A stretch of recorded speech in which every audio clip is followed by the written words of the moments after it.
And so, for your 4 years, you said you were a starter. I thought that was the case. And what was your position? Was it always the same? No, I played shortstop my freshman, sophomore year, and our third baseman then graduated, and we had a bunch of middle infielders, and a lot of them were a little thinner than I was. I was thick. I'm about 180, fairly strong, and the other two guys were, 145 pounds, and they just weren't big enough to play third. So I moved to third my junior, senior year. But in the summertime, I would play second. I mean, second was the position I would have played at the next level. I was fortunate enough to play in the Cape Cod League after my sophomore year, which is a very prestigious league. They made movies about it, and I think 78% of all people that play in the Cape Cod play professionally. And I played second when I played in the Cape. So that would have been my position, at the next level. Unfortunately, the last 2 years at Illinois State, we just didn't have anybody who could play third. They tried to get guys to play third, and I'd play second when those guys, but they'd seem to get in there and make a bunch of errors, and I'd end up back at third, So, like I said, I had a great experience there. I was a 4-year starter, and, I was a captain my sophomore, junior, senior year, because the team was really weird. When I got there, it was a lot of seniors, and then everybody else was fairly young. And I was one of the only sophomores. I think I was the only freshman that started at my freshman year. So I was the team captain from that point on, and enjoyed it. And I'm the all-time leading hitter at Illinois State. I'm very proud of that, and the record still holds today. What's the percentage? Well, no, it was the total hits. Total hits. Yeah, okay. and I don't even know how much it is. Like 300 maybe. More than everyone else. Yeah, more than everyone else. And and I feel good. It's going to be a tough record to beat because I played all 4 years. You got to go there and play all 4 years, and I batted leadoff, so I got a lot of at-bats. I'm the all-time leading at-bats, too, so it's like Brett Favre, right? The most at-bats and the most hits, and he's got the most touchdowns and most interceptions. But so I had more chances than anybody else, but, that was, again, part of the stuff that Denny was looking at, and playing in the Cape Cod League and had some other awards that were nice, too, so.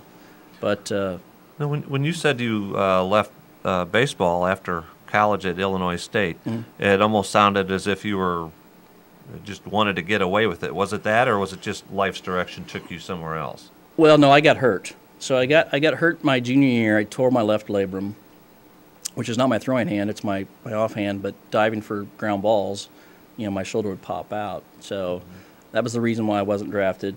Because I had a lot of teams call and just say, "How is your shoulder?" I mean, you can't lie. Right. It pops out every time I dive for a ground ball, So, I probably made the wrong decision when it happened my junior year. I had the chance to either have it totally reconstructed because they don't have the technology back then that they do now, and or have it scoped. And I had the scope done, which just kind of cleaned it up, but it didn't. If I'd had it reconstructed, I probably would have been better off. But it was an 18-month process at that time. Now it's about a 9-month process. So I decided to try to play with it, and it just didn't work. So I think I was just upset about that because I always thought I was going to be a professional baseball player, and you get hurt and, you don't have a chance, and it's like, I just want to get away from this, and I don't know if that was the right decision at the time, but it's what I did, and I don't regret it. I enjoyed, what I was doing out there in Oregon for a long time, and our paths, we just kind of go with it and figure out as we go along. So the one thing we know that life's going to change. And your path brings you here. Yep. And now you're starting coaching here. When you first get here, what was, what was more difficult than you thought might be? And then on the other side of that, what was a lot easier than you thought it was going to be? I think that administrative stuff, I mean, you think, I'm going to go coach baseball. And I love being around the kids, and I love to inspire, and love to teach from that standpoint. But there's a lot of administrative stuff, At the junior college level, it's like a small business. I have to raise money. It's my schedule. It's my spring trip I have to plan. I mean, basically, you're doing it all. Uniforms, clothing, just every decision within the program is pretty much mine. And so I've leaned on Denny quite a bit. And but there's a lot of that you just don't think about. There's a lot of administrative stuff, and that was more difficult than I think I was thinking. The thing that I talk to my kids about, and I tell them all the time, hey, the one thing I know is I know talent because I've seen it, and I know what needs to be done to get to that level. And, sometimes I may not know when to be tough, maybe, You know, when to make them run for not practicing hard or whatever. And that's the kind of stuff I'm feeling my way through.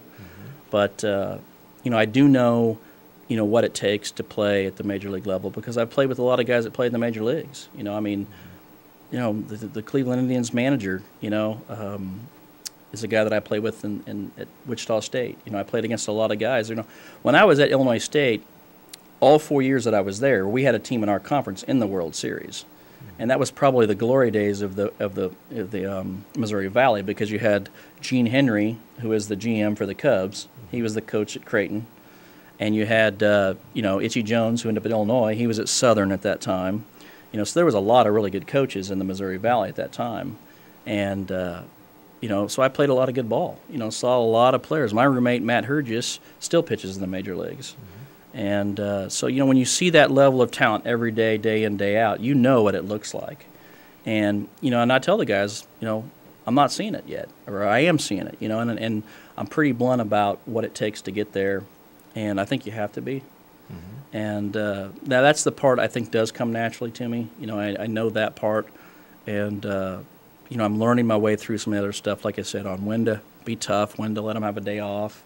You know, those kind of things, you know. I'm learning about the class stuff. You know, you got to watch out. Sometimes they won't go to class, and you know, there's a lot of that kind of stuff that you don't think about. And you know, I'm learning my way through that stuff. I know we were talking, or you were speaking about coaches. Now, who do you have on your staff? What do they do? How do they contribute?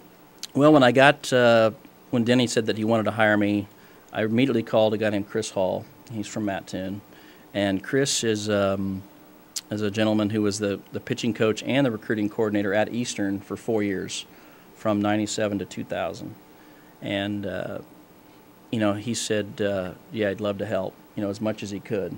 And then Jason Glosser's another guy from Mattoon, and he's younger. He's about 31, 32.